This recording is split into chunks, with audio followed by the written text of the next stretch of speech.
नेपाल में एक ओर जहां उग्र प्रदर्शन और आंदोलनकारियों पर पुलिस के द्वारा चलाई गई गोली से अब तक हुई 23 युवकों की मौत के बाद आज दूसरे दिन प्रदर्शन और भी उग्र हो चला है। आज दूसरे दिन भी नेपाल के हालात अच्छे नहीं हैं। एक ओर जहां पूरे नेपाल पर नेपाली सेना ने कब्जा जमा लिया है, वहीं पूर्व प्रधानमंत्री शेर बहादुर देउवा का आंदोलनकारियों ने सर फोड़ दिया। पूर्व प्रधानमंत्री जवाहरलाल नेहरू के घर में आंदोलनकारियों ने आग लगाई और उसी आग में इसी से हालात का अंदाजा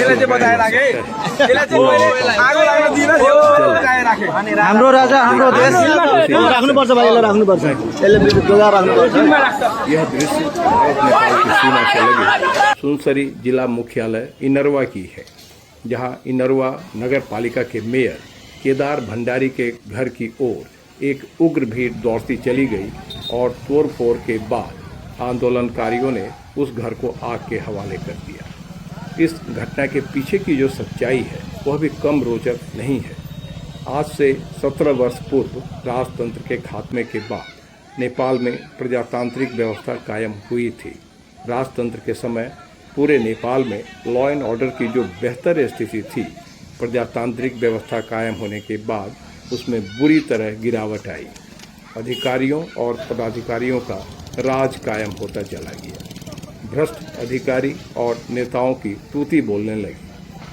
धीरे धीरे प्रजातांत्रिक व्यवस्था में रहने वाले शोषित आम नागरिक, बेरोजगार युवक, भूख से मरते लोगों का देश बनकर रह गया नेपाल। देश में व्याप्त भ्रष्टाचार, नौजवानों के बीच में व्याप्त बेरोजगारी, पुलिस प्रशासन का दमन चक्र, यह सब कुछ ऐसे कारण बने कि आम युवा वर्ग के दिलों में ऐसे अधिकारी और भ्रष्ट सरकार के प्रति गुस्से की भावना पनपती चली गई। जब जन जागृत समुदाय का गुस्सा एक साथ फूटा तो उसकी परिणति कहीं ना कहीं इस रूप में देखने को मिली।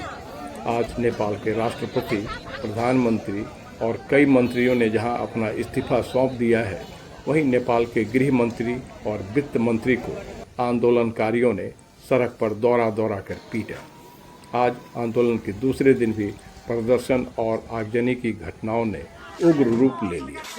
राष्ट्रपति ने जहां अपना इस्तीफा सौंप दिया, वहीं उग्र आंदोलनकारी खोज कर नेपाली मंत्रियों के घरों को आग के हवाले कर रहे हैं और अब नेपाल पूरी तरह सेना के कब्जे में है। नेपाल में हो रहे एक एक गतिविधियों पर भारत सरकार की नज़र है। भारत की ओर से नेपाल में बसे भारतीयों को अपने घरों में सुरक्षित रहने का निर्देश दिया गया है और वहीं भारत नेपाल से लगे सीमावर्ती इलाके में भारतीय उच्च अधिकारियों को भी नेपाल के हालात पर नज़र रखने की हिदायत दी गई है। इसके बाद सुपौल के जिला पदाधिकारी सावन कुमार और जिले के एसपी शरद RS ने भारत नेपाल सीमा पर तैनात सशस्त्र सीमा बल के द्वितीय सेना नायक जगदीश कुमार शर्मा के साथ सीमावर्ती इलाके का मुआयना कर विशेष जानकारी हासिल की। अब हमारे साथ मौजूद हैं नेपाल के वरिष्ठ पत्रकार।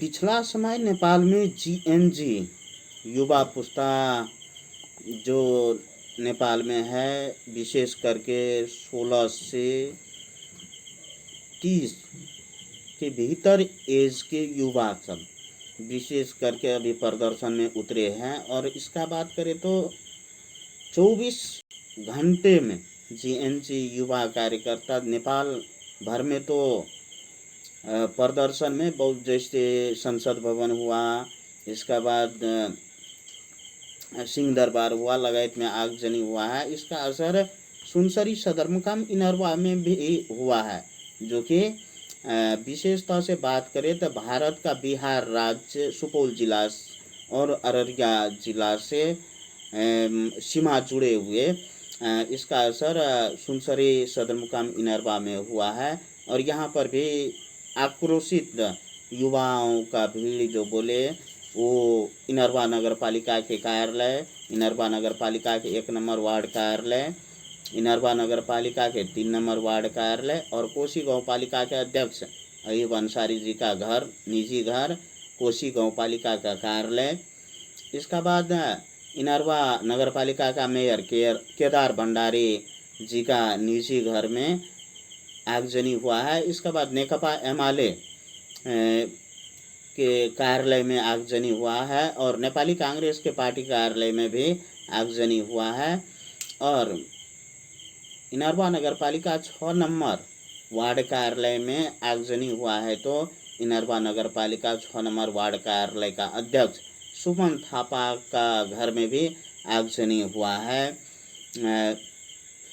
इसके बाद जैसे विभिन्न सरकारी निकाय में, सरकारी कार्यालय में, विशेष तौर से जो जहाँ पर स्थानीय नेता जनप्रतिनिधि लीड कर रहे थे, जनप्रतिनिधि जनता द्वारा निर्वाचित नेताओं, जिन नेताओं पर युवा सब विश्वास करके मतदान किया, मत दिए, वो विश्वास जो पूरा करना चाहिए था नहीं किया बोल के युवा सब को एक धारणा है। इसका बाद क्या है, विशेष तौर से पिछला समय हुआ है भ्रष्टाचार, बेरोजगार, बेथिति लगायत के सवालों पर युवा सब आक्रोशित हुआ और इसका नतीजा अभी तक ये हुआ।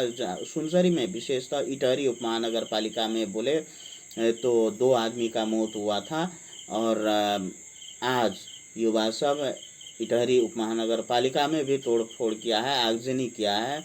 इटहरी उपमहानगर पालिका का मेयर हेमकर्ण पौडेल का घर में आगजनी हुआ है। इसके बाद दोहबी नगर पालिका में भी तोड़फोड़ हुआ है बोल के सुरक्षा निकाय सब जानकारी दिए गए हैं।